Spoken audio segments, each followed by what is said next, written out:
जय जिनेन्द्र। आज हम यमपाल चांडाल की कथा तथा अहिंसा व्रत का फल के बारे में जानेंगे।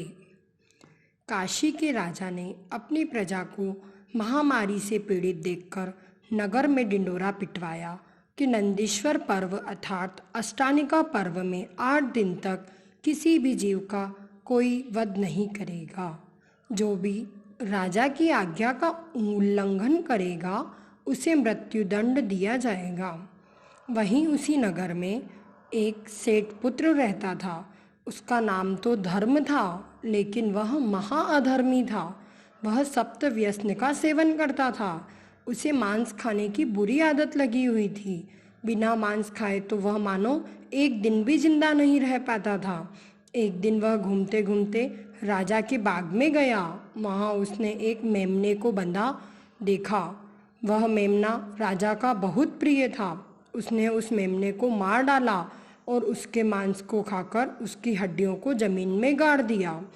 दूसरे दिन राजा बाग में मेमने को न पाकर बहुत परेशान हुए और उसे ढूंढने के लिए राजा ने सारे मंत्रीगण को भेजा। एक मंत्री ढूंढते ढूंढते बाग में पहुंचा। वहां बाग का माली सेठपुत्र द्वारा मेमने को मारे जाने वाली बात अपनी पत्नी से कह रहा था। तो उस मंत्री ने सारी बात सुन ली और तुरंत जाकर ये बात राजा को बताई। राजा को बहुत क्रोध आया तो उसने सैनिक को बुलाकर कहा, सेठ पुत्र को तुरंत फांसी की सजा दे दो। सैनिक ने यमपाल चांडाल को बुलाकर सेठ पुत्र को फांसी की सजा देने का आदेश दिया। पर यमपाल चांडाल ने एक दिन सर्वौषधि रिद्धिधारी मुनिराज से जिन धर्म का पवित्र उपदेश सुनकर एक नियम लिया था कि मैं चतुर्दशी के दिन किसी का भी वध नहीं करूँगा, किसी की जीव हिंसा नहीं करूँगा।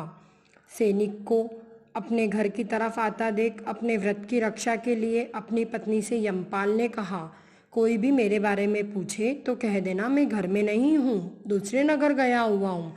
ऐसा कहकर यमपाल चांडाल अपने घर में एक कोने में छुप जाता है। जैसे ही सैनिक घर में आते हैं और यमपाल चांडाल के बारे में उसकी पत्नी से पूछते हैं तो पत्नी कहती है कि वह तो दूसरे नगर गए हैं। दोनों सैनिक कहते हैं कि वह बड़ा अभागा है। आज ही के दिन तो एक सेठपुत्र को राजा की आज्ञा से मारना था, तो सेठपुत्र के सारे वस्त्र और आभूषण यमपाल को ही तो मिलते।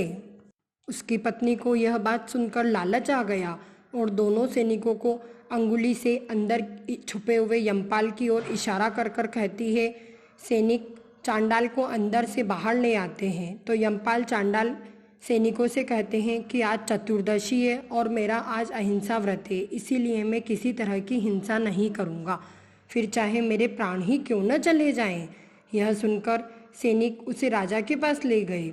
वहाँ भी उसने वैसा ही कहा। यह सुनकर राजा को क्रोध आ गया तो राजा ने क्रोध में आकर सैनिक को कहा कि दोनों को सेठपुत्र तथा यमपाल चांडाल दोनों को मगरमच्छ से भरे तालाब में डाल दो।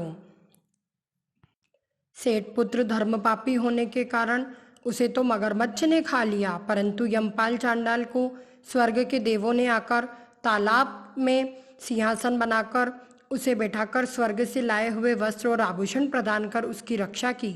जैसे ही यह बात राजा को पता चली तो राजा ने भी उसका सम्मान किया और अपने किए पर पछतावा कर यमपाल को खूब वस्त्र और आभूषण दिए। तो देखा, एक छोटा सा नियम लेने से यमपाल की कितनी जय जयकार हुई। इसीलिए हमें भी छोटे छोटे नियम अवश्य लेना चाहिए।